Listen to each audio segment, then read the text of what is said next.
This video will discuss, although from a scientific point of view, extremely racy details related to human physiology and gender relations. Therefore, I definitely do not recommend watching this video with children. Try to listen very carefully to your feelings about the phrase I am about to say. Man came from a monkey. Are you impressed? Probably not, and that's astonishing. On the one hand, you could say it's like the phrase, the entire universe came from a point smaller than a single atom, which was startling at first, but now seems to be commonplace at best. The same is here. We've heard the phrase, man came from a monkey so often that at some point this fact just stopped surprising us. But on the other hand, was there ever a moment in your life when you were truly surprised by it? Because it's actually one of those things that, because it's scientifically valid, we accept. But it's so out of step with our deepest view of the world and ourselves that to be truly amazed, you have to know some of the dirty details first. See, the fact that we cannot accept our animal past and oppose ourselves to our ancestors is already evident just by the name we have given to our own species, arrogant and not particularly scientific. Homo sapiens means thinking man. It is unscientific because in science, it is not acceptable to operate with vague terms like thinking. What does that even mean? And so, I will warn you in advance that in this video, I want to demand from you the almost impossible. Knowing how attached we are to our own chosenness, I want you to try and take what I'm going to say impartially during this video, as if you were an alien researcher. So, in order for our species name to meet modern scientific criteria, it needs to be more obvious, the kind that any alien explorer would give us. There are over 500 species of primates, including small and great apes. None of the other species have anything even remotely similar to what we see in humans. All of them have hair, and only one species is naked. The naked ape is what our species should be called if we weren't so arrogant. And you have no idea how monstrous many things about you and your behavior are due to the animal nature itself. Ancient instincts have been with us for over 1 million years, and they have not gone away. Soon, you will realize it yourself. With all our technical advancements and endless erudition, Homo sapiens remained the naked ape. At least, that's what scientists believe. One of the founders of science ethology, author of numerous scientific works, popular books, and movies, and simply one of the most famous and original scientists of our time, is Desmond Morris. His controversial book, entitled The Naked Ape, was published in 1967 and has since become not just a bestseller, but a super bestseller. Over 20 million copies have been sold, which, for a book on anthropology, is simply unthinkable. What's more, Stephen Hawking's A Brief History of Time, which has become a household name among popular science literature and which, it seems, everyone has heard of, has recently passed only the 10 million mark. The Naked Ape by Desmond Morris has been incredibly influential in shaping the views of Western society and has gone through more than 20 reprints. Several generations of specialists from all sections and subsections of biology have been inspired by this book. And I'm not exaggerating in the slightest when I say that The Naked Ape is still fiercely controversial to this day, half a century later. The Guardian published an article for the 50th anniversary of The Naked Ape. If you dip into the commentary, you'll be astonished by the discussions taking place. What is it about The Naked Ape that has readers so hooked? It's nothing less than a series of startling revelations about ourselves, not only about how evolution has affected our bodies, but also our psychology. You may think that much of what you do in your life is your own choice or a result of cultural influence. However, that's not entirely or at all true. But let's not get ahead of ourselves. Some of what Desmond Morris writes is funny. Some of it is unpleasant. Some of it makes you blush like a youngster. And some things are just outrageous. Sometimes all of these feelings are experienced at the same time. For example, why do you think we have those peculiar fleshy growths on our ears that we call earlobes? They use up the body's resources. They are abundantly supplied with blood and have a huge number of nerve endings, yet they seem useless. The consensus among scientists now is that they literally have no biological function. Remove them and nothing changes, and evolution is notoriously frugal. So what are they for? Desmond Morris suggests that earlobes evolved for one single purpose: as an erogenous zone to make it more pleasurable for couples to spend time with each other, thereby strengthening the marital union. In common parlance, earlobes are thought of as traces of an era when we had big ears. But if we look at other primates, we find that they don't have such fleshy earlobes. Apparently, these are not traces of the past, but new acquisitions. When it turns out that during sexual excitement they are filled up with blood, swell, and become extremely sensitive, we have no doubt that the purpose of their emergence was to create another erogenous zone. Men and women have been known to experience orgasm as a result of earlobe stimulation.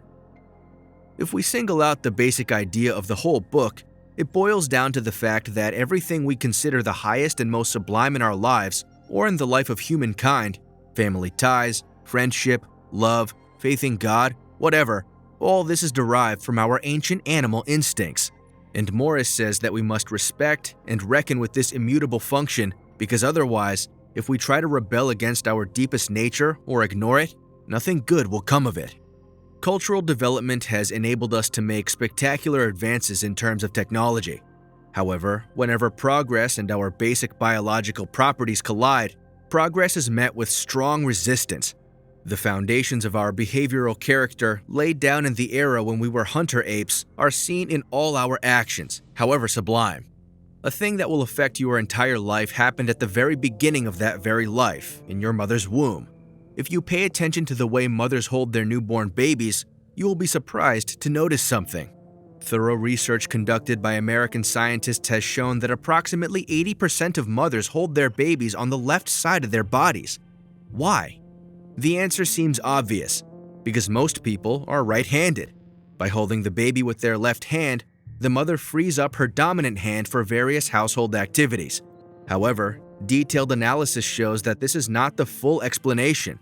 The difference between right-handed and left-handed women in which side they hold their babies was almost undetectable.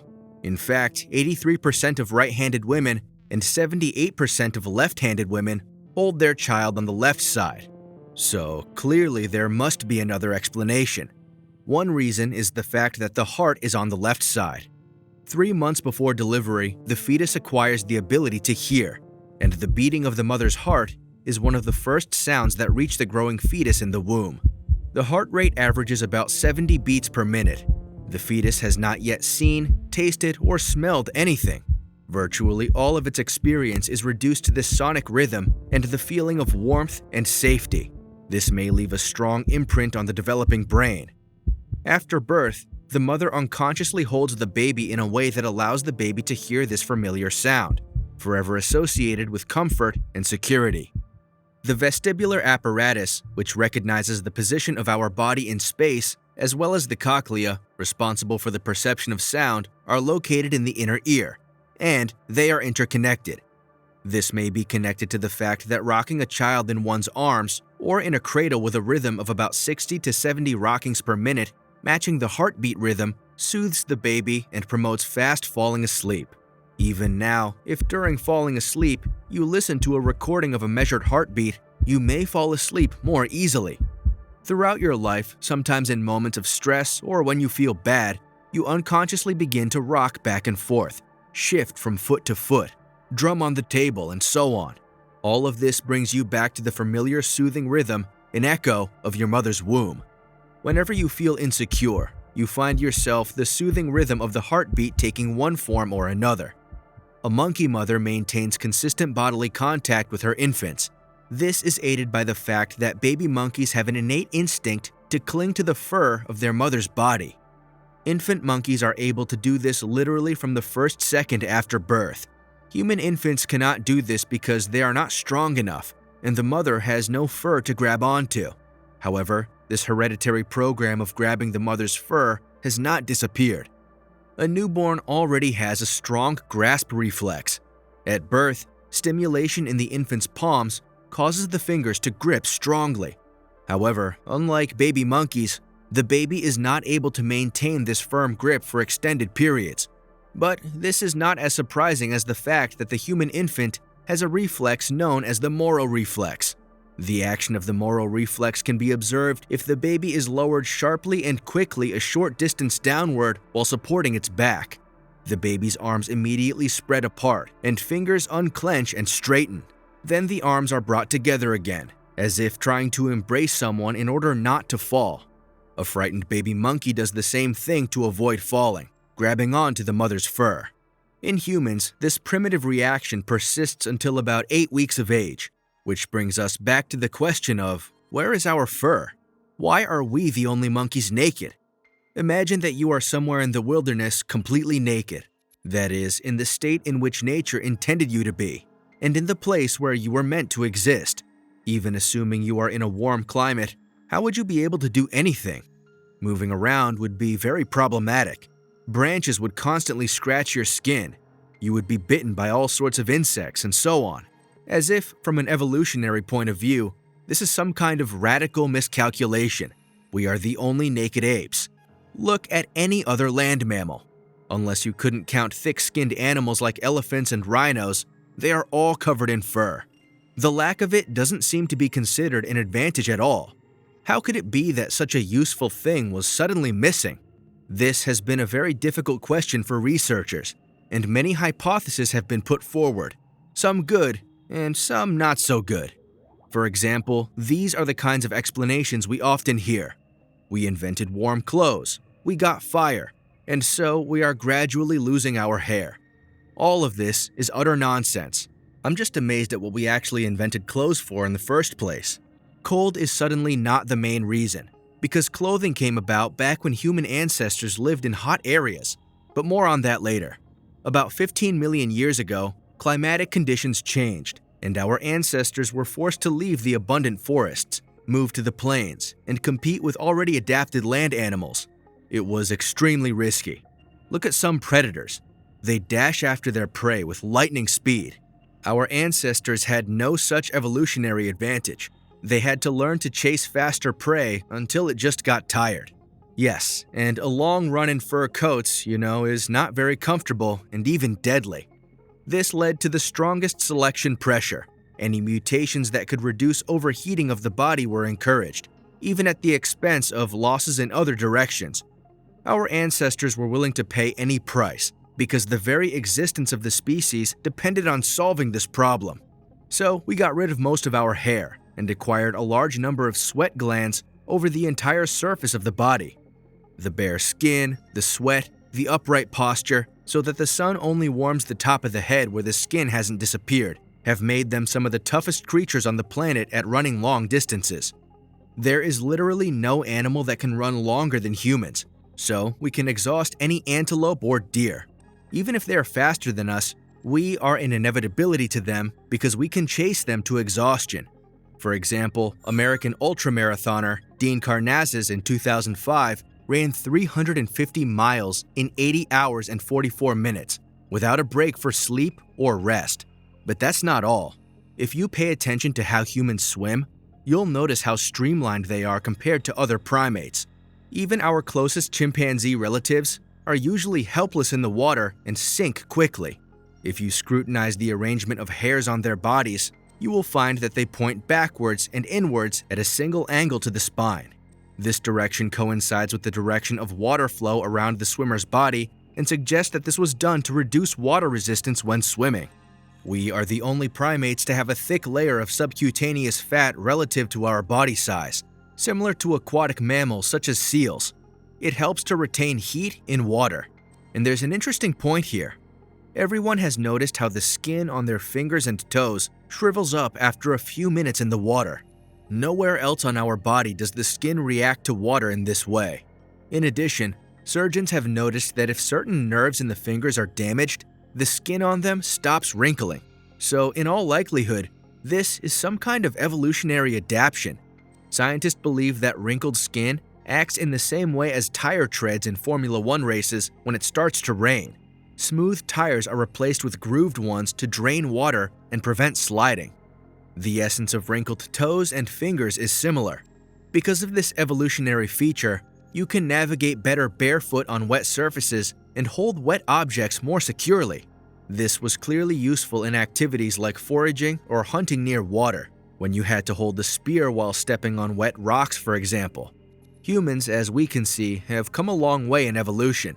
increasingly adapting to changing environmental conditions and optimizing bodily processes. Returning to the loss of abundant hair, an unexpected bonus was the increased pleasure of intimacy with one's partner, which additionally contributed to strengthening the family bond. As with earlobes, I'm talking about marital union again because apparently, the classical family is not a cultural invention, but a creation of our biology. Finding a mate and reproducing is a major biological task, and our bodies have lots of unusual features that attract each other. For example, no other primate has lips like ours. Have you seen the way they turn their lips out? To them, it seems that we walk around with our lips turned out all the time. Some researchers speculate that such lips are related to the baby's need to suckle the mother's breast. But a baby chimpanzee lacking such lips does even better. It's clearly something else. Why would the lips have such a well-defined shape with such a sharp boundary between them and the rest of the face? And here's another interesting thing. In lighter-skinned people, lips stand out due to the contrast of colors, while in darker-skinned individuals, this contrast is less pronounced. If lips were really important, then nature must have activated some compensatory mechanism. And as we all know, there really is one. Individuals with darker skin tones often have larger and more prominently shaped lips. Apparently, the lips signal something to the people around them. But what? Everyone has long known, and research confirms it, that lips are associated with femininity and perceived attractiveness, which in turn may indicate health and fertility. Full red lips are considered more attractive to the average person. Since time immemorial, people have picked up on this preference and have resorted to various methods to make their lips visually larger and brighter, creating the illusion of greater fertility. Nowadays, lipsticks and cosmetic injections are used for this purpose. But where did this come from? What is the reason behind the attractiveness of women's lips to men? Hopefully, you are ready to hear it. Desmond Morris suggests it's due to some intriguing associations. If we look at our ape relatives, certain species like mandrills use an evolutionary strategy of duplicating sexual signals. Male mandrills have the same combination of colors on their genitals and faces. This allows the mandrill to make its sexual signals more obvious. A similar situation occurs with female primates like gelidas. They have a red patch on their chests that mirrors the sexual swelling. They need this, as Morris suggests, because gelidas spend a lot more time sitting, which hides their perineal area. With this lifestyle hiding the necessary sexual signals, the chest patch emerges as a compensatory mechanism. Hence, there is a hypothesis that when our ancestors began to walk on two legs, and when nothing but the faces of females were at the eye level of males, the faces of females began to undergo sexual selection.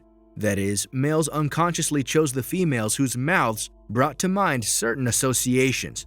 This continued until our species developed what we now call lips. Why do men have lips, you ask? Apparently, for the same reason men have nipples.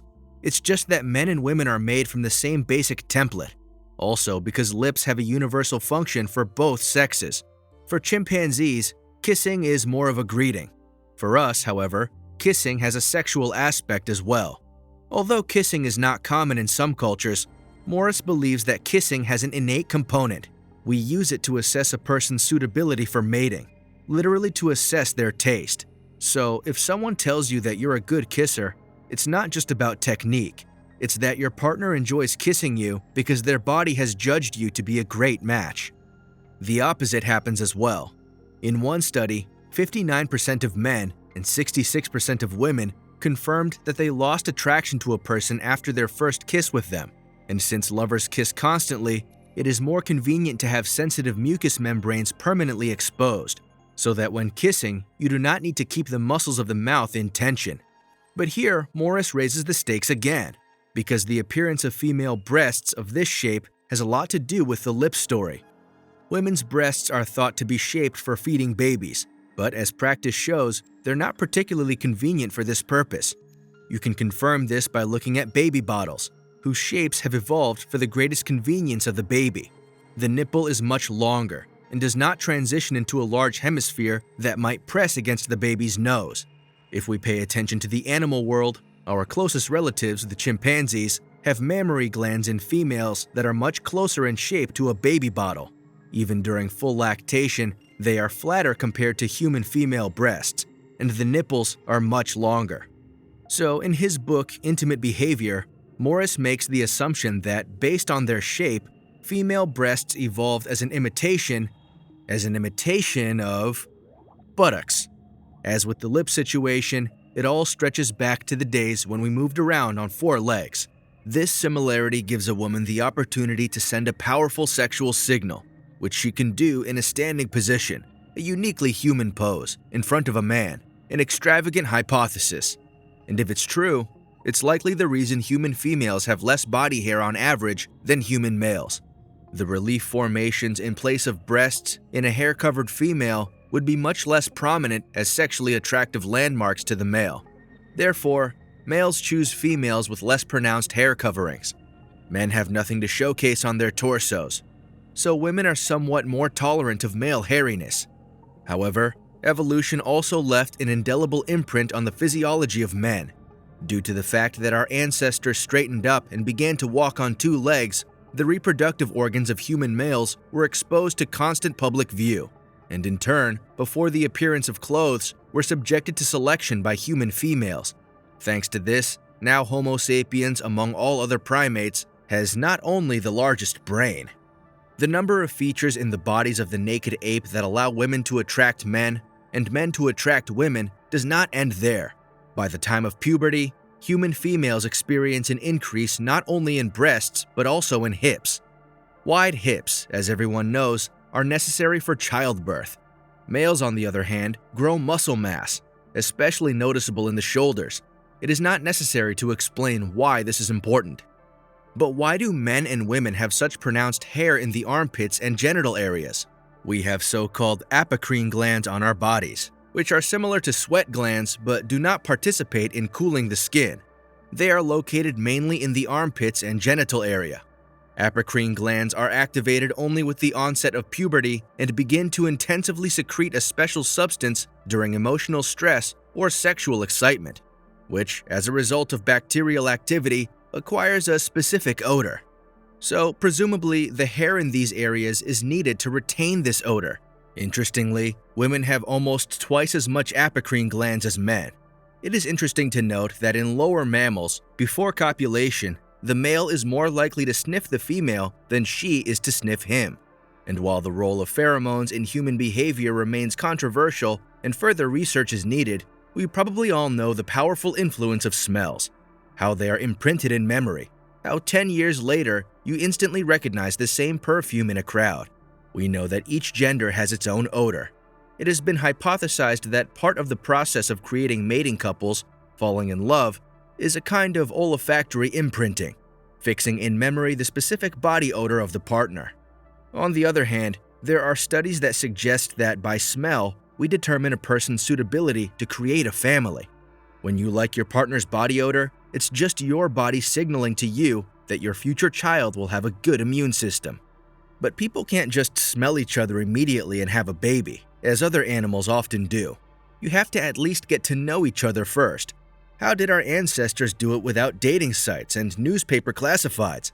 How do we form couples in our natural habitat? Do we, like other animals, have some kind of built-in algorithms that allow us to find and attract partners? We are extremely complex creatures, but we do have certain innate behaviors. As in many other species, the pair formation stage in humans is characterized by experimental, contradictory behavior where fear and aggression collide with sexual attraction. If mutual sexual signals are strong, nervousness and insecurity gradually wane. I'll illustrate this with an example of how dating works for us. It may come as a surprise to many of you, but a number of studies indicate that, contrary to popular belief, women, not men, often initiate dating in subtle ways. They send out certain signals that men respond to, and the more attracted a woman is to a certain man, the more likely she is to direct these flirting signals toward him.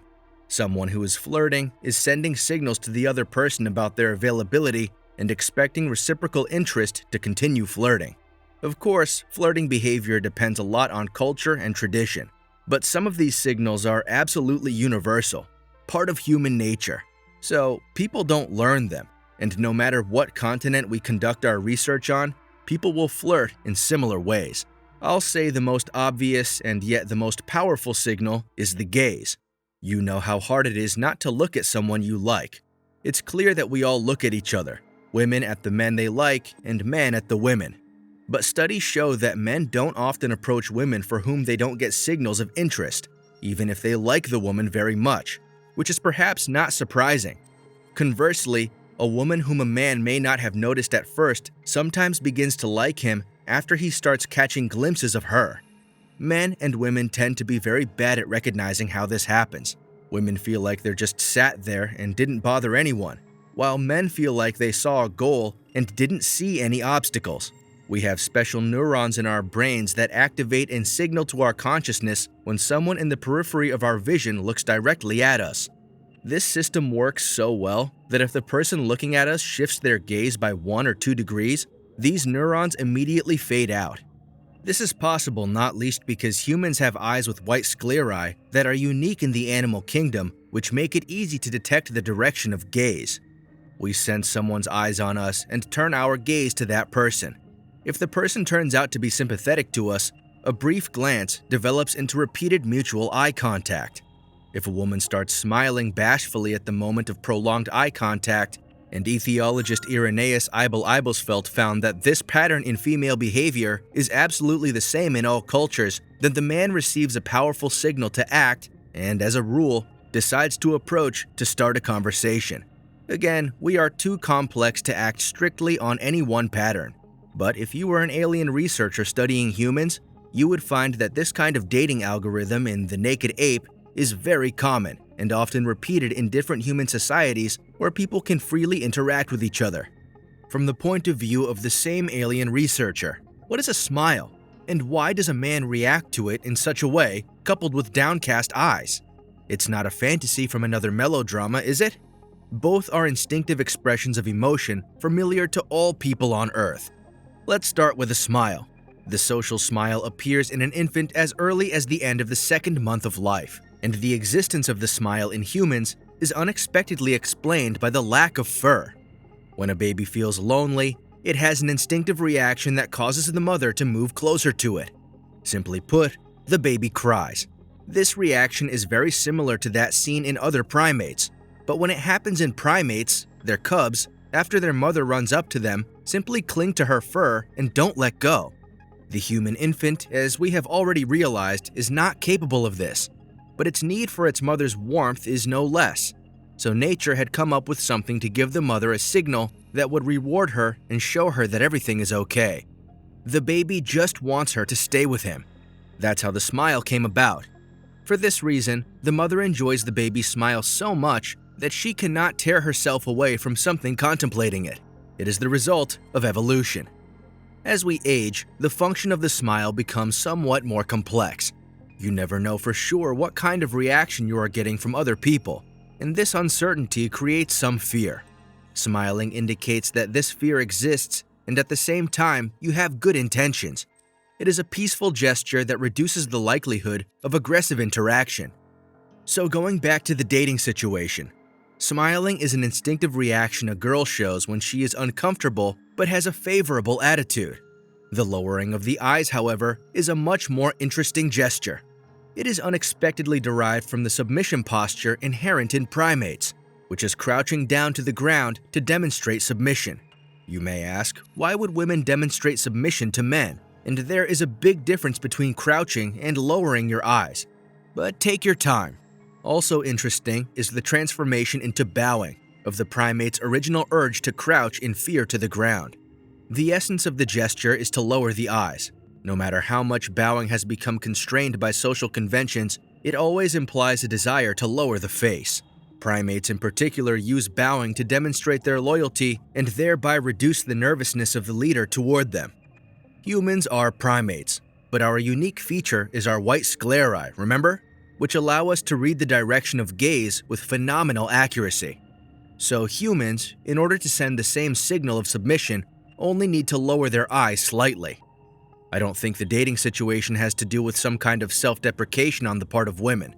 No. First of all, it's still about the origin of the gesture. As it stands, it clearly doesn't have the same power as its prototype.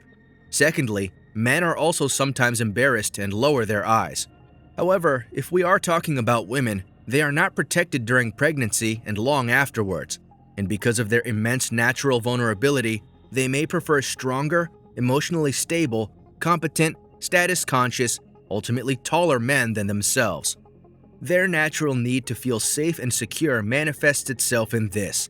This is often what the strongest women want, simply because both sexes have different priorities when choosing a partner for a long-term relationship, and numerous studies conducted in different countries show that both men and women prefer attractive partners. But men on average are more likely to prefer a younger woman to a richer, more educated woman, and women on average are more willing to settle for an older man if he is educated and richer than themselves. Therefore, the more educated a woman is and the more she earns, the more difficult it is for her to find the desired partner. The opposite is true for men.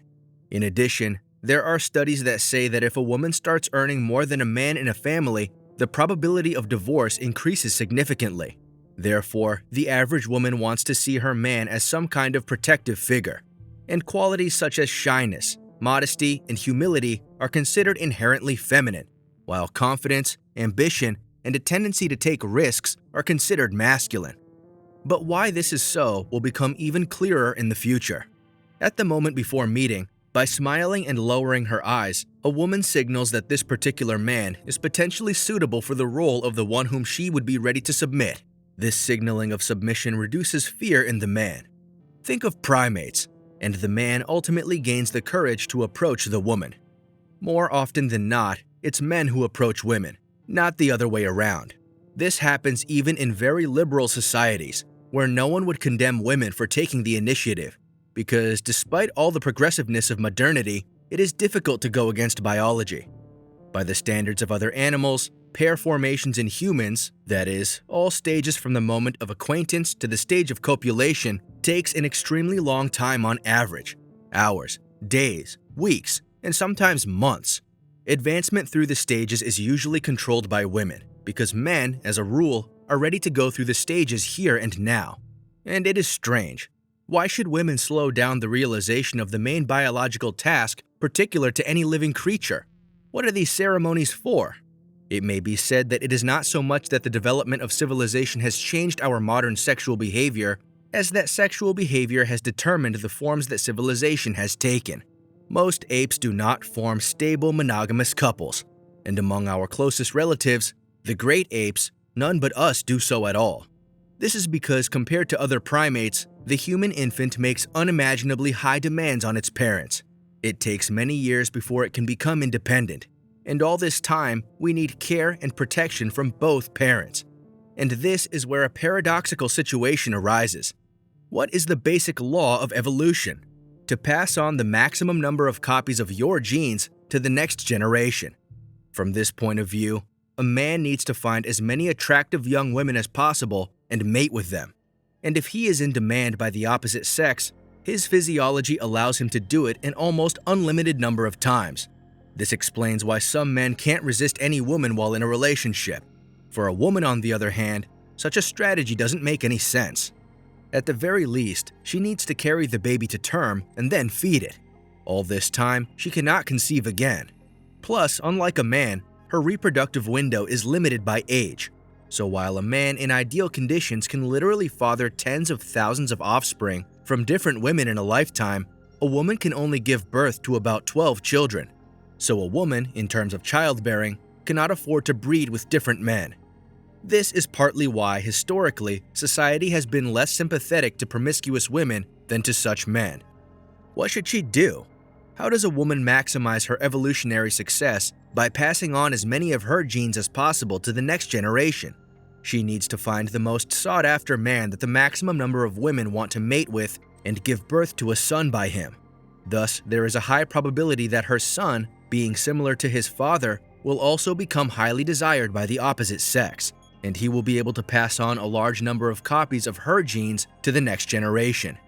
But there is an important nuance. A woman needs to choose not just a man popular with women, her chosen one must be independent, and he should not settle down with any one woman, including, of course, herself. Because character traits are inherited, of course, What is the use of her son's being in demand among different women if he ends up, like his father, choosing only one single woman? This is called the sexy son hypothesis, and it would in turn explain the paradoxical attraction of some women to men who are suspiciously unlike exemplary fathers and absolutely unlike good husbands. The hypothesis would explain why these women can sometimes even be angry with themselves, realizing the absurdity of their choices and not understanding why they are not attracted to normal, non-narcissistic men. If this hypothesis is true, or partially true, there would be no paradox in this behavior, because a good, faithful, caring man is by definition not an effective spreader of genes, and his son would be the same.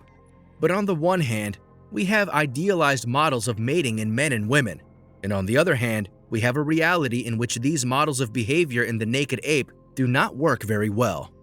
Because of the distant past, a woman who chooses a womanizer risked being left alone with a baby, which in the wild is tantamount to death for the baby and sometimes for herself. As already mentioned, raising a human infant requires a huge amount of resources, in which the pre-civilization period woman could not obtain on her own. That is, both the genes of this woman and the genes of such a man would have lost the evolutionary race in reality. So evolution had to find a compromise, and a compromise was found. It's not perfect. There are many contradictions in the relationship between the sexes, which is not surprising, because evolution is a blind mechanism that works by trial and error. This is easy to understand with a less abstract example. For instance, in the US alone, about 5,000 people die every year from choking on food. Imagine the thoughts of these people before they die. Yes, we eat and breathe through the same orifice. No competent engineer would have allowed such a design, but evolution is not an engineer. What works in any way can easily become entrenched in a population. So, in order for a man and a woman to raise a child, evolution has endowed them with one very strange biological program that some people don't even believe exists. But let's proceed in order. The male hunter had to develop the desire, like a wolf, to bring food home to his child and mate, who, because of the extremely long period of child rearing, the difficulties of motherhood, and a less strong physique, could not go with a spear after a wild boar. Yes, men have approximately 61% more total muscle mass than women. Here, we must stipulate that women could hunt too, but it was hardly a systematic phenomenon because hunting is dangerous, and those societies that did not protect their women quickly died out, because the number of potential children in a population depends more on the number of women than on the number of men. This is easy to understand with a simple example. Imagine there are two islands, one with one man and 10 women, and the other with one woman and 10 men. Question: which island will have more children a year from now? And so, the need in men to protect women is probably genetic. You probably know stories yourself in which a man risked his life for some unknown woman. Often in support of this hypothesis, the example of the Titanic is given, where 75% of the women passengers were saved and only about 25% of the men. Most of the dead were young men who, regardless of their social class, level of education, or ethnicity, voluntarily gave up their seats in the lifeboats to women, children, and the elderly. Though obviously no one could have stopped them if they hadn't wanted to. Of course, not everyone was so gallant, but we're talking about the majority. Amazingly, you have genes within you that care not for your own well-being, but for the well-being of the species. In general, although men hunted and women mostly took care of the children, it was probably the women who gathered fruits, berries, roots, honey, and so on, providing the most calories in the form of carbohydrates. Men, on the other hand, brought rich meat and essential protein. This kind of parental instinct is a new trait of ours, since a common feature in primates is that in them, almost all parental care comes from the mother. Hunting groups were supposed to consist exclusively of males. It was this circumstance that went against the tendencies of prevailing among primates. For an adult male primate to hike for food, leaving his females unprotected, form signs of attention from other males who might be nearby, was something unheard of. And yet, the males started doing it. Some kind of cultural change wouldn't have helped. You can't just convince someone not to cheat. In addition, David Buss, a prominent American evolutionary psychologist, found that women tend to have a male friend or friends in a relationship who they consciously or unconsciously view as a backup. And on the one hand, this can be explained by the fact that many men died in the hunt, and women still have a genetic program in case their mate from the hunt does not return. Not all women do this, of course, but we are talking about a trend, the existence of which is explained by the fact that the ancestors of women who had such a character trait had an additional chance to pass their genes into the future.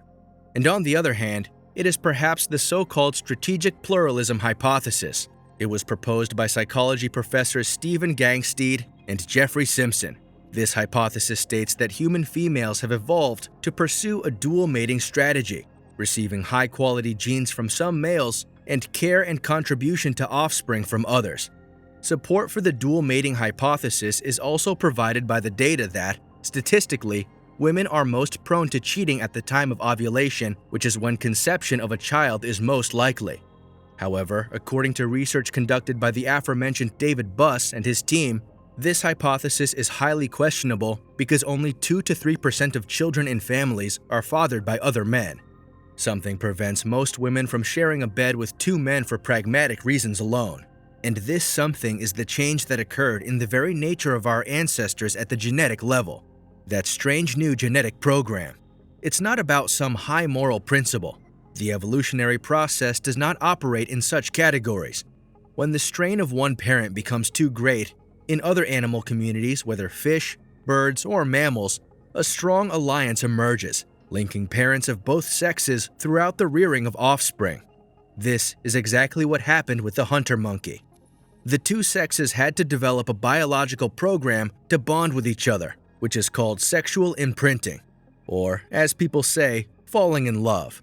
All these ceremonies, which we call courtship, are necessary for love to have time to develop. Surely, many of you have experienced this, when you desired only one person, who is not ideal and not exceptionally attractive, but suddenly you are no longer interested in anyone else, even those who are objectively more attractive. This is sexual imprinting, when certain features of the partner, their voice, smell, eyes, eyebrows, hair, lips, mannerisms, and so on, are indelibly imprinted into your consciousness. And you will probably look for these traits in others if, unfortunately, things do not work out with the object of your affection. Sexual imprinting can have such a strong impact that cases of unrequited love can sometimes lead to a loss of life. Interestingly, studies show that men are the ones who fall in love earlier. Apparently, this is due to the fact that women have to be more careful in their choice. Women, on the other hand, fall in love later. It seems to be important from the species' point of view that it is the man who remains attached longer. I want to emphasize that we're talking specifically about romantic love here. Respect and interest in each other, deeper feelings, a sense of mutual duty and loyalty in a couple can last a lifetime. But this requires truly exalted qualities. If we talk about falling in love, all these songs and mass culture exist only because, in the past, hunter-gatherers needed to raise their offspring. Thanks to this very falling in love, partners remain faithful during separation, which, as Desmond Morris says, is quite rare in primates. In general, with the development of this biological program, partners, assuming mutual feelings, could be confident in each other. Females became confident in the support of their males and quietly devoted themselves to maternal duties, and males could now avoid skirmishes with rivals and go hunting, relying on the loyalty of their mates. Of course, falling in love alone wasn't enough. Women are only ready to conceive during a short period of time called ovulation. Therefore, sexual relations during the rest of the time are, from a reproductive standpoint, a waste of energy and resources. But they are an absolute necessity from the point of view of preserving and strengthening the monogamous marriage union. Therefore, unlike many other species, human females are willing to accept courtship from their partner at any time and even during pregnancy. So sexual relations are not only necessary for the conception of children.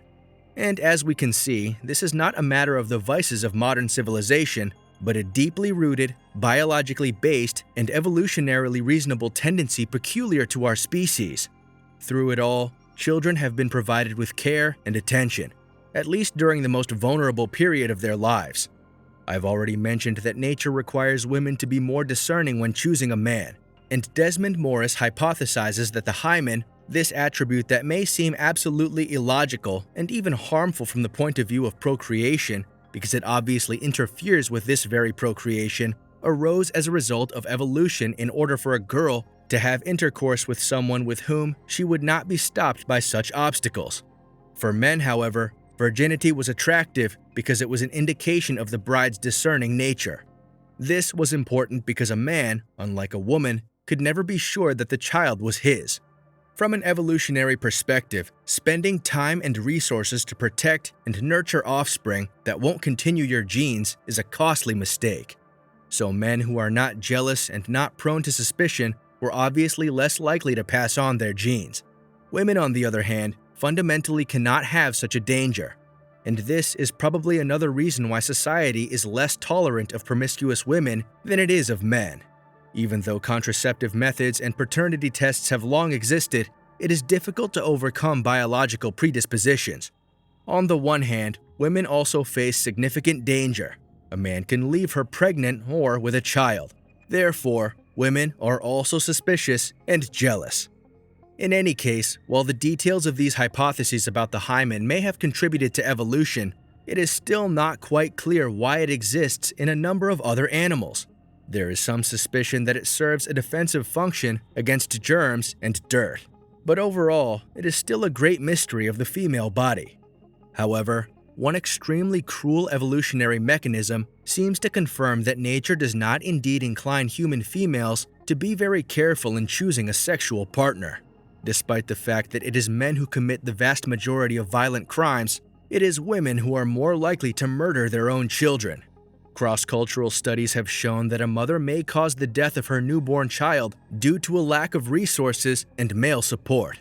A study in Italy analyzing 110 cases of mothers killing their newborns showed that relatively young, poor women without a partner did so. Importantly, these women did not have any psychopathology.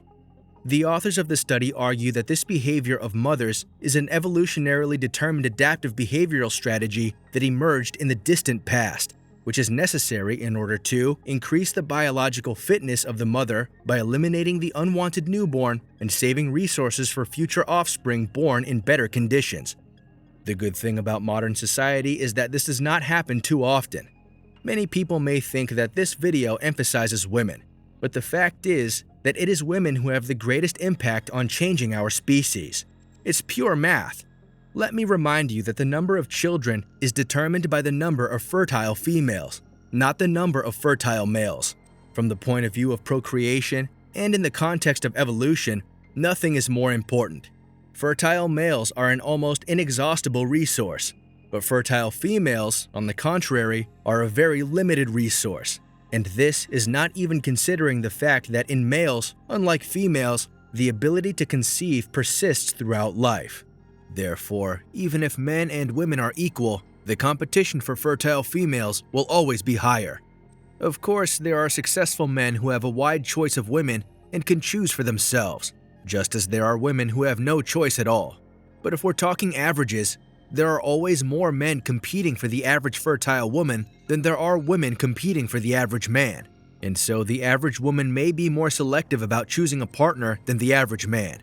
There is data, which of course needs further refinement, but which nevertheless suggests that roughly only half of the men who have ever lived on the planet have been able to leave offspring. And that's why they say that women do sexual selection and that it's predominantly women who influence change in our species. So of course, they are of more interest from that point of view. It may also seem that there is too much emphasis on the issue of the relationship between the sexes, but here's why it's important. If you pay attention to how our dwellings are organized today, you will notice that the structure of our lives has not changed one iota since the time of our ancestors and is still determined by our ancient need to break up our groups into small, separate family territories. Even the largest dwellings are diligently divided into separate units, one per family. And that doesn't surprise you, does it?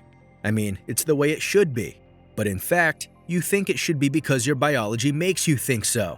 A biology shaped by millions of years of evolution. Because in theory, there are countless ways in which humans could organize themselves. But that's how we organize ourselves. For example, when it comes to private homes, they are almost always enclosed by fences, walls, or hedges, separating them from their neighbors, and these dividing lines are strictly enforced and boundaries are respected, just like with other territorial animals. And for the naked ape, it is important that its dwelling is recognizable among the rest. People try their best to make their den special. Why do you think that is? Look at the indignation expressed in the comments under interior design videos, where people complain that modern apartments resemble identical, soulless offices. Houses or apartments can be decorated inside and filled to the brim with various decorative products, knickknacks, and personal items. In such cases, it is explained that this is done in order to make the apartment cozy. In fact, these actions are similar to those of another territorial animal that leaves tags around its den. If you screw a sign with your name on it or hang a picture on the wall, then, translating your actions into dog or wolf language, you are simply putting your foot down and leaving your mark there. Looking back on all this, we realize that our species has remained far more faithful to its basic biological instincts than we might first have imagined. Our primate sexual system, with modifications akin to those of carnivores, is well preserved despite the fantastic advances in technology. If one were to take a group of 20 provincial families and place them in a primitive environment with a subtropical climate where the males had to obtain sustenance by hunting, the sexual structure of the new community would require either very little or no modification. Contrary to all the ideas of science fiction writers, humans did not start living in large families, sharing wives and husbands with each other, giving newborn children to be raised in special institutions, and all other such things. Going to the moon, the space-age monkey still hides pictures of his wife and kids in his wallet. And so, on the other hand, we see that the majority of human societies on the planet live as married couples. That is, it is obvious that this phenomenon has an absolutely biological basis. But on the other hand, the mechanism for creating couples is clearly imperfect. As Morris says, it had to be grafted onto the existing primate system, and the seam of this connection is still visible. And if everything doesn't go well in the mating alliance, then our ape instincts make themselves known again. For example, according to research conducted by the already mentioned evolutionary psychologist David Buss and his team, 50% of men and 30 to 40% of women cheat on their partners. Furthermore, many aspects of our culture stem directly from those baser instincts, because many of our traits evolved to attract and keep a mate. Once a mate is found, something must be done to avoid attracting anyone else and to keep the couple together. In other social animals that form pairs, this is mostly done through aggressive gestures. But in cooperative species like ours, less drastic measures are preferred. Thanks to our erect posture, the naked ape simply cannot approach another member of its species without demonstrating its sexual characteristics. Other primates that move on 4 legs do not have this problem. If they want to show their genitals, they have to adopt a special pose. We are essentially in that pose all the time. And so Morris suggests that covering the genitals with a piece of cloth was among the first human inventions. Only later, when our ancestors began to settle in areas with less favorable climates, did they begin to use clothing to protect themselves from the cold. But that happened much later. That is, clothes were first necessary for limiting the sexual signals that are pronounced in our species, and only secondarily for protection from the cold. That is why in the warm season, we have to wear light but still present clothing, without which, in general, it would be much more comfortable in the heat. However, for most of us, to go outside without clothes would be unthinkable. Moreover, in some countries, there are laws that forbid going outside in one's natural form. And from an alien explorer's point of view, it all certainly looks very strange. And while we're on the subject of temperature, I'd like to add that humans have an extremely interesting reaction to cold. Many of you have heard of the phenomenon paradoxical undressing.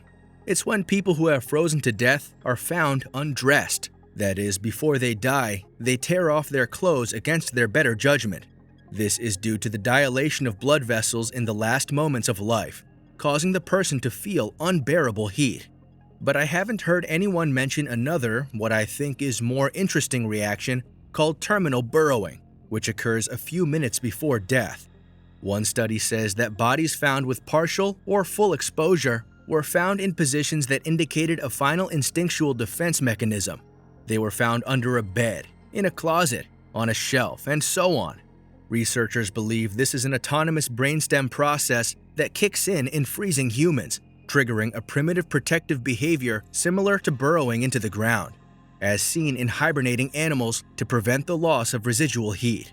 This phenomenon, which we call terminal burrowing behavior, occurred predominantly under slowly decreasing temperatures and moderately cold conditions. Returning to the original reason for our clothes, it should be said that with the change of cultural conditions, the practice of hiding the signs of sex sometimes extend to hiding secondary sexual signals. Girls began to wear dresses that covered their legs and breasts, and headscarves that hid their hair. Men in many cultures began shaving their beards and mustaches, which are secondary sexual cues. Most women and some men also remove armpit hair because, as mentioned earlier, it retains odor. Bodily postures have also undergone a kind of censorship. Women avoid spreading their legs when they sit down, for it is perceived as a sexual cue. Instead, they squeeze their knees tightly together or cross their legs. And when they laugh, they cover their mouths with the palm of their hands. Brushing dirt off one's hands or feet in public is considered normal, for example. But for some reason, it is considered indecent to put one's fingers in one's mouth to remove food stuck in one's teeth, or to pull lint from one's clothes out of one's navel, or poplar fluff stuck in one's nose or ears. And this is especially true of women. Morris suggests that this is due to the fact that humans are extremely sensitive to symbolic meanings, and therefore inserting fingers into natural orifices is not allowed because it can cause inappropriate associations. In addition, whole-body deodorization is widely practiced. The body is washed and bathed far more often than medically and hygienically required. Due to social norms, body odors are suppressed through the use of chemical deodorants sold in large quantities. Many people take these kinds of measures with an unsophisticated strategy that it is hard to argue against. It's indecent, it's not appropriate, it's impolite. The true anti-sexual nature of such restrictions is rarely named or even considered. There's definitely a lot to argue about here, but we go further. Bodily contact became such an essential element of sexual behavior that it too had to be avoided in everyday life. We had to ban physical contact with strangers in our business-like, boring society. Any accidental contact with the body of a stranger is immediately followed by an apology. The more sincere it is, the more sexually attractive the body you have touched. On a fast-moving film depicting a crowd moving down a street or surrounding a large building, the incredible complexity of these continuous maneuvers to avoid bodily contact can be clearly seen. In addition to all of the above, people have come up with all sorts of moral codes and religious precepts that, though they vary from culture to culture, in almost all cases necessarily include a stipulation to discourage the arousal of strangers and limit extramarital contact. No matter how hard we try, however, our primal impulses won't go away. Again, this evolutionary junction between the new behavioral programs and the old nature of the typical primate is constantly cracking at the seams, and the ape inside us rebels now and again.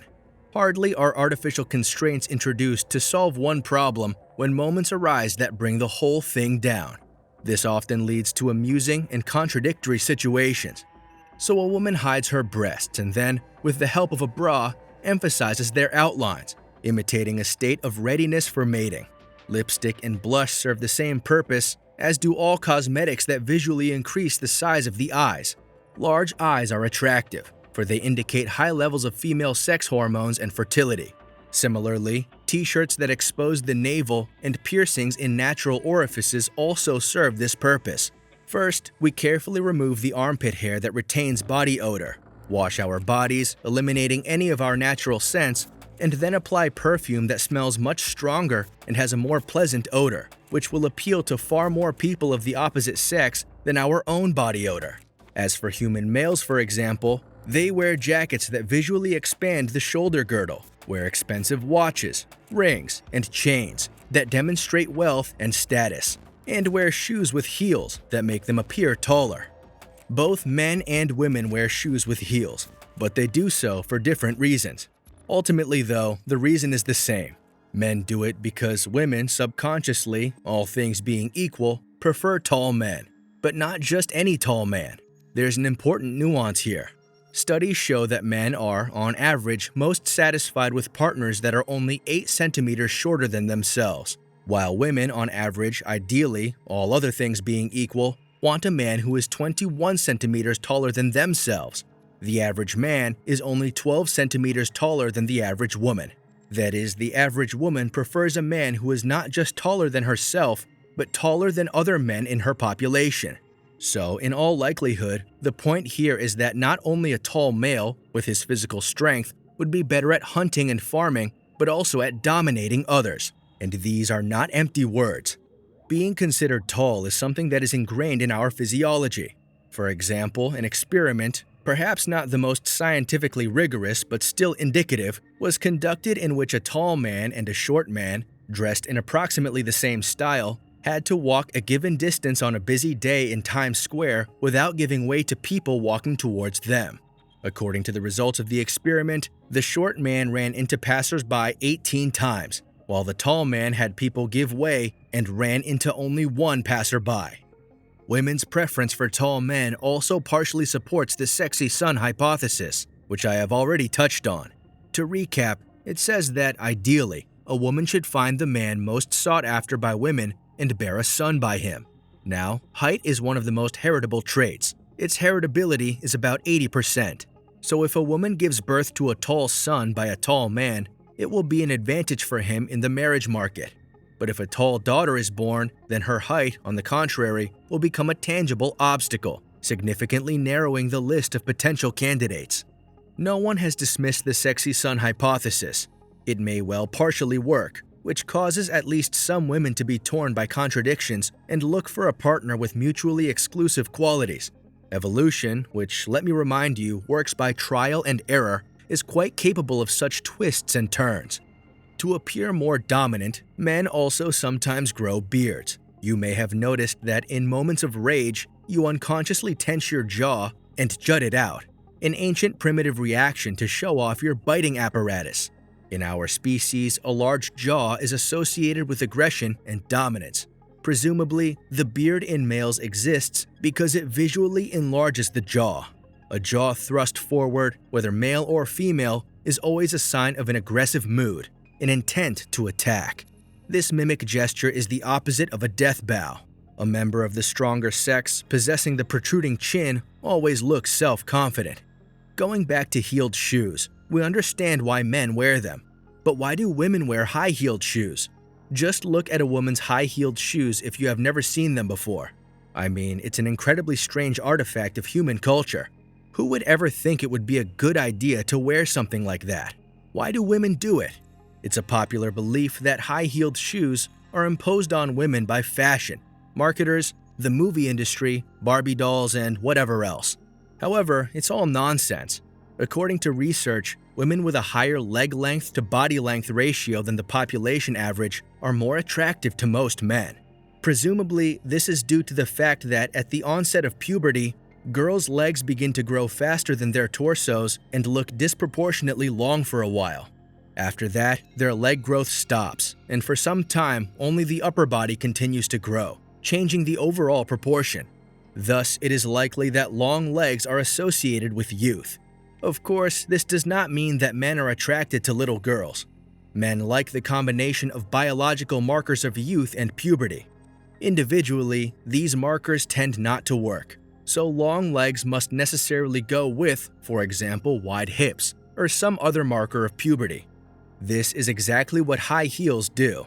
They create a sexual hyperstimulus effect for human males, giving the impression that a beautiful, sexually mature woman also has a pronounced biological marker of youth that is atypical for sexually mature females. So, it's not about culturally imposed beauty standards. To say so is to confuse cause and effect. Humanity is simply, by trial and error, finding those things to which our inner nature responds. But this evolutionary junction I mentioned doesn't just exist in the relationship between the sexes.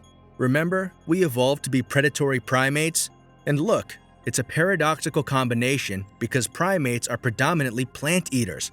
So, we became a very strange hybrid of herbivorous and carnivorous creatures. The reverse situation, by the way, happened with the panda. The panda is a bear. a carnivorous animal that became a vegetarian, and the fact that such a sharp turn in the fate of the species leads to the emergence of an individual with conflicting traits. And now you will see how, once again, in fact, two opposite worlds coexist.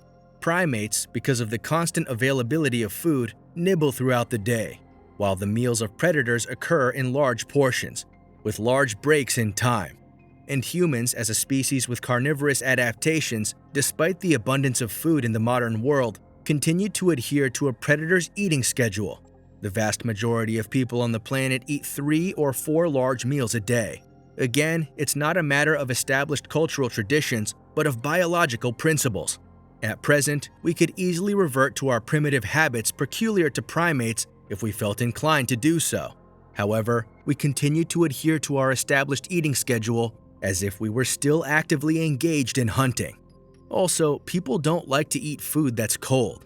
We heat it up and eat it hot, which is kind of weird. It makes sense that heat treatment would kill bacteria in raw meat, for example. But why do we need microwaves? Why do we reheat already cooked food that has cooled down? And why do we get so much pleasure from reheated food? Because we apparently mimic the body temperature of freshly caught prey in this way.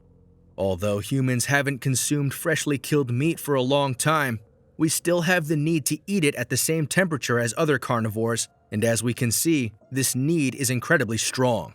However, the naked ape's craving for sweets is alien to carnivores. Lions don't eat oranges, so we get this from our primate ancestors, who love to eat juicy fruit. And it's sweets that we most often choose when we want something to munch between meals, which again traces back to the monkey's tendency to chew often and in small amounts. So humans have gotten the best of both worlds, but that's only where our predatory habits begin. If you have a domestic cat, you know that for it, hunting, killing, and eating its prey are 3 different, not necessarily interrelated activities. That is, it can hunt a mouse and not kill it, or it can kill it but not eat it. Why is that? The fact is that the whole process of finding and extracting food is long and labor-intensive, and evolution, roughly speaking, has forced predators to enjoy each stage, creating different, almost independent motivational systems. So even if a fat cat only eats home-cooked food, it really needs to pounce on the charging cord every now and then. That's how all predators behave. But if we're talking about typical primates, they don't do that. They don't have these mechanisms because they don't need to. Immobile food is always there and just waiting to be picked and eaten.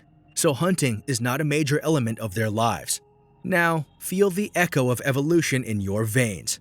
Although the naked ape has replaced hunting with working in boring, warm offices, many of them compensate by playing sports or gambling, where they, like cats hunting for a charging cord, replace real prey with something symbolic.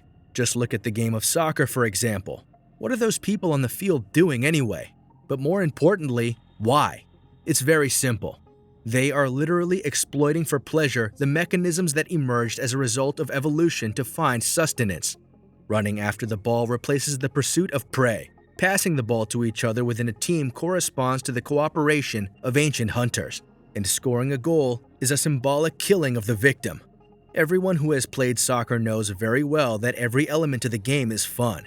If these mechanisms did not exist, soccer would just be a game that no one played. It would never have been invented. However, there are some among the naked apes who literally have a safe full of authentic hunting weapons, and not at all because it's the only way to obtain sustenance. To summarize, it all makes sense to humans only because, as true predators, hunting, killing, and eating food are different activities, each of which brings pleasure to the individual. There are those among the naked apes who claim to be neither hunters nor killers, and if it is a conscious choice, it can be respected. However, more often, it is about simple naivety and poor understanding of one's own nature. For it has long been known that if a person is often confronted with bloodshed, they very quickly lose sensitivity to it. And this is also an evolutionary mechanism, simply because in the wilderness it is impossible to cook meat without coming face to face with the killing of a living being. All those who could not endure it did not leave their genes. So yes, humans are a very violent species. Do you know of other adaptations that show themselves, for example, right now when you look at these scenes? Of course, provided you're like most people, you're afraid of heights. The body's first reaction is to grab onto something with a death grip. But there's something else going on. You get sweaty palms and soles of your feet. Characteristically, they are the only parts of your body that sweat. And this sweating has nothing to do with cooling your body. It's simply your body's adaptive response to stress, which is indeed to increase the grip your limbs have on surfaces where that grip is needed. You might think that this is nonsense and that you're more likely to slip from all that moisture. But in fact, in most cases, a small amount of moisture does exactly the opposite. From the examples available, try putting a latex glove on your sweaty palm or sliding your sweaty feet across laminate flooring. Spoiler, it won't work.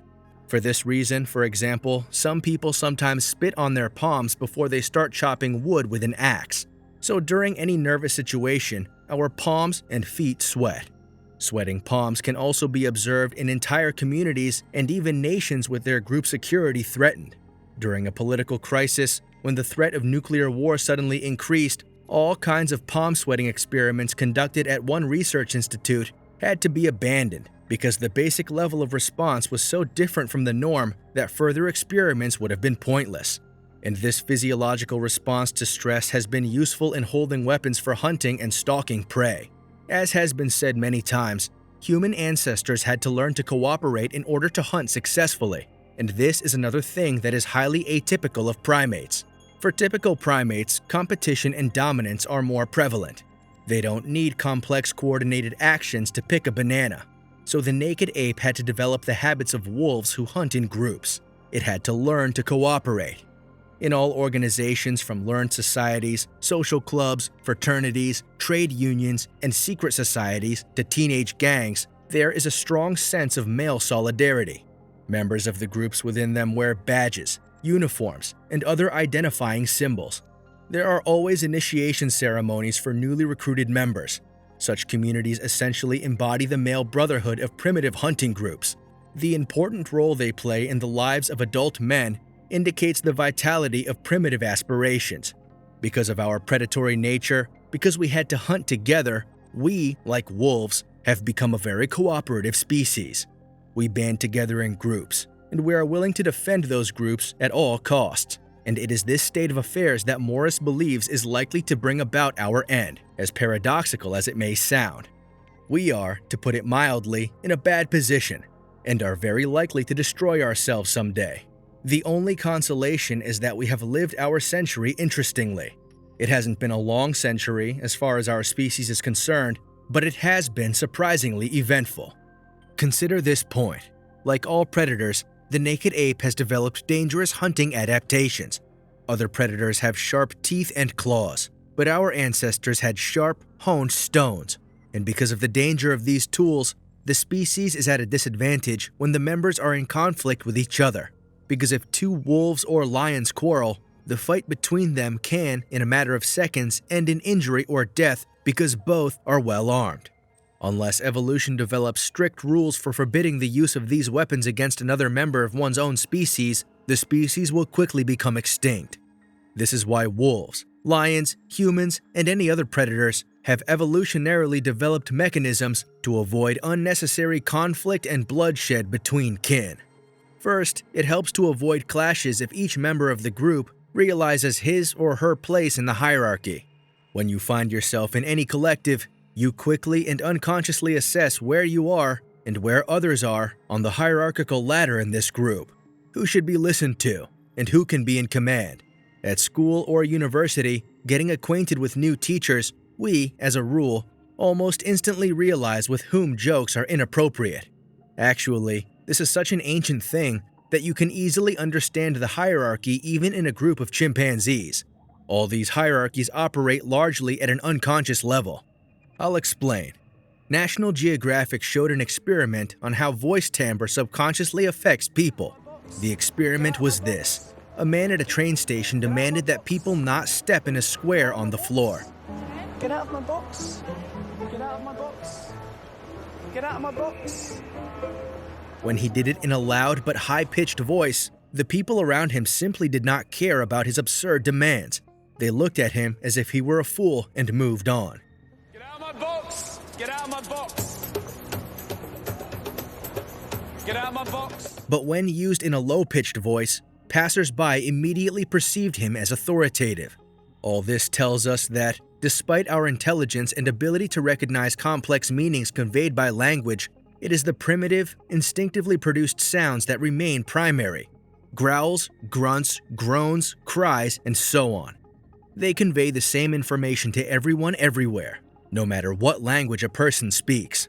This system is so ancient that even a dog can understand the meaning of a particular emotionally colored sound. So, the evolutionary mechanism in our brains that determines places in the hierarchy helps us avoid conflict. And of course, we are not designed to live in huge metropolitan areas with millions of people. Our behavior is designed to work within small tribal groups of about 100 individuals. In such situations, each member of the tribe is personally known to everyone else, as is the case with apes today. In small tribes, it is very easy to establish a hierarchy, and each individual knows their place in it.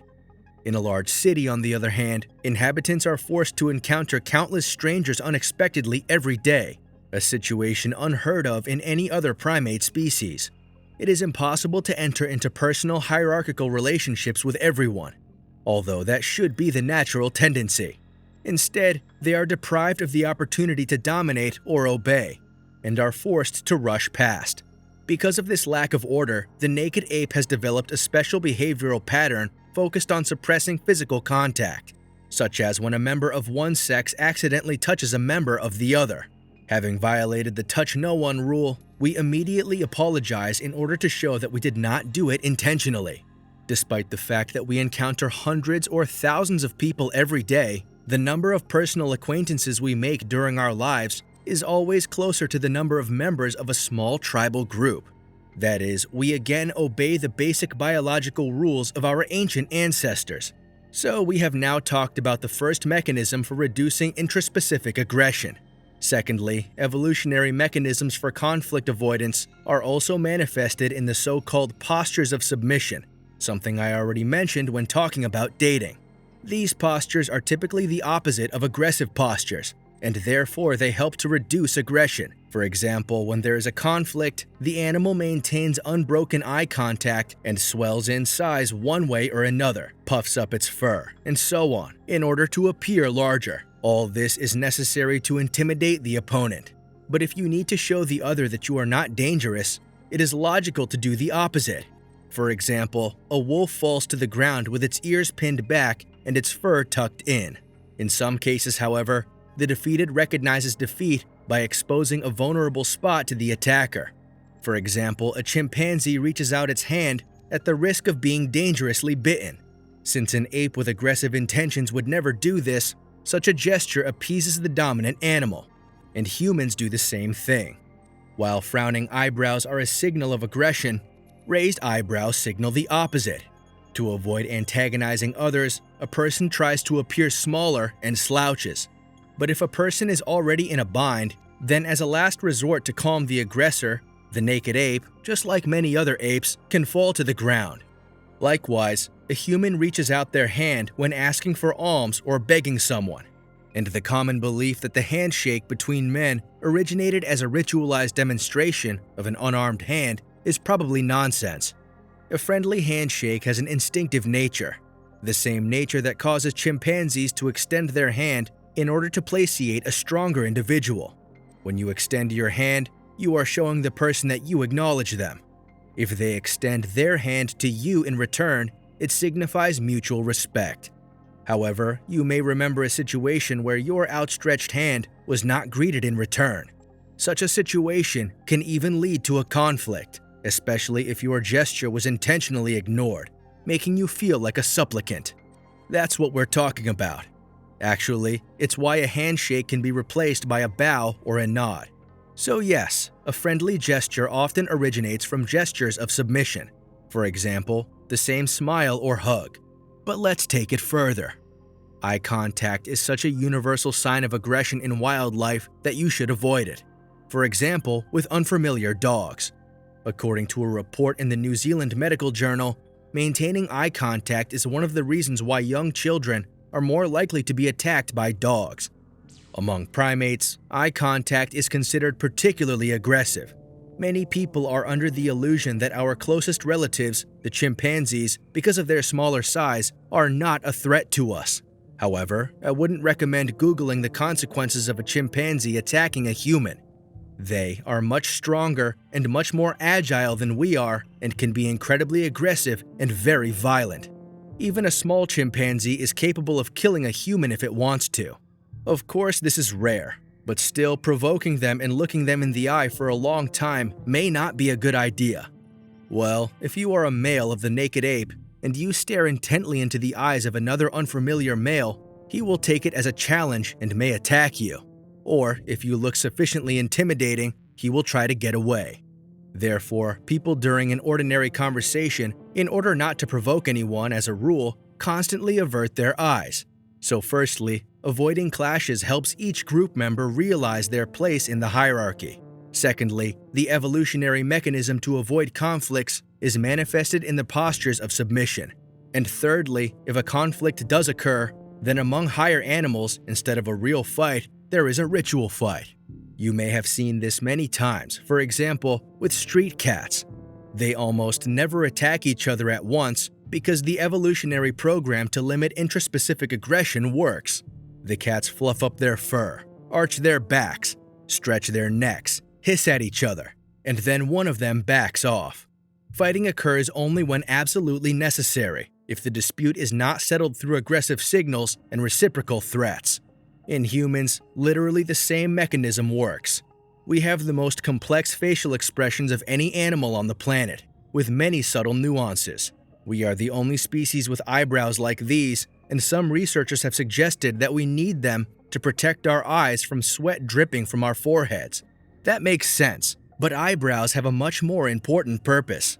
With the help of these pronounced hair bands, we can easily transmit nonverbal signals to each other. Shaving off your eyebrows alone will immediately make you much less attractive in the eyes of others because if your facial expressions are hard to read, you become a poorly predictable person, and that's bad. However, when it comes to other primates, it takes practice to figure out from facial expressions whether a monkey is friendly or not. But you'll know right away if it's furious or if it's afraid. Our facial expressions are no different. Moreover, the expression of fear and aggression are so ancient that you can recognize them even in mammals quite distant from us. So, two people in conflict start moving from place to place in exactly the same way, frowning their eyebrows, stretching their necks, tensing their back muscles to appear bigger, growling, threatening each other, and pushing. Often someone shows a fear response that muffles the aggression of the opponent, and that's the end of it. This is how our biology works to reduce intraspecies aggression in the most general terms.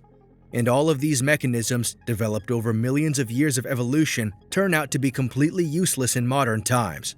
Our troubles began when we invented the first throwing weapon, because from a distance, you can't engage in hierarchical relationships. From a distance, it's impossible to read submission signals or conduct a ritualized fight. The loser has no opportunity to surrender or run away. Today, we can generally destroy our opponents from thousands or even tens of thousands of kilometers away. For example, commenters on the internet who show hatred for each other, if they met in reality, would probably not get into a fight, thanks to the biological mechanisms described above.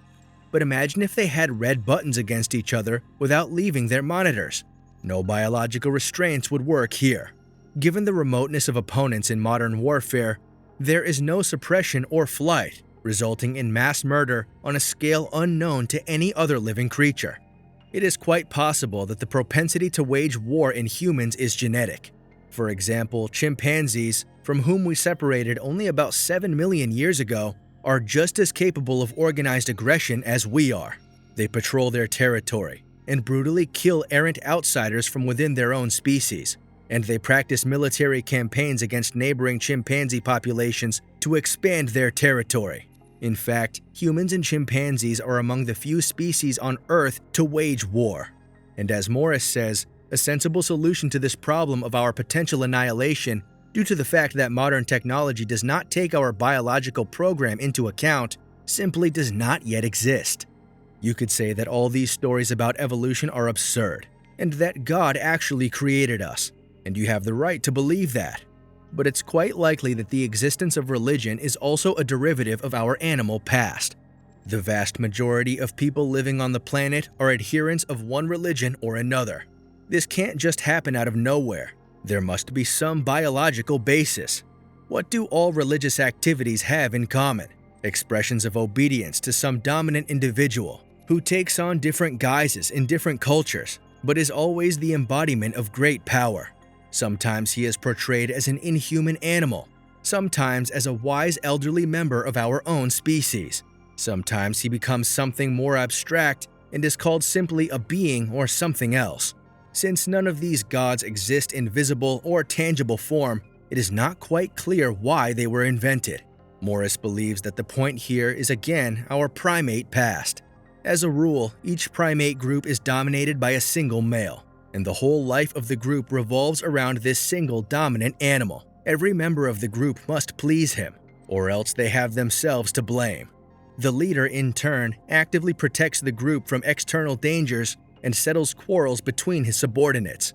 His omnipotent role endows him with the status of a godlike being, and the need for some absolutely omnipotent figure who can keep the group under control is still alive in us from primitive times. The subservient attitude may be expressed by people closing their eyes, bowing their heads, interlocking the fingers of their hands in a pleading gesture, kneeling down, kissing the ground, or even falling to their knees. Where these gestures came from is no longer necessary to praise. If these expressions of subservience are carried out successfully, the dominant individual is pacified. Since his power is extremely great, pacifying ceremonies must be performed at regular and frequent intervals so that the supreme being is not angered again. The supreme being is usually, but not always, called God. Morris believes that although religion has caused society a lot of trouble, on the one hand, it is the glue that unites millions of people, and on the other hand, due to our nature, the existence of religion is simply inevitable. Because even when we vehemently reject everything religious, soon it emerges again in a new form. Perhaps carefully disguised but containing all the same basic elements. For example, many people believe that science is the antithesis of religion, but not for the average naked ape. You may note the cult of science that exists in modern society. Given the power demonstrated by science, the creation of spaceships, nuclear weapons, medicines, and the iPhone, people in their masses can no longer perceive it otherwise than as something sacred, something to be worshipped, and something that will solve all worldly problems.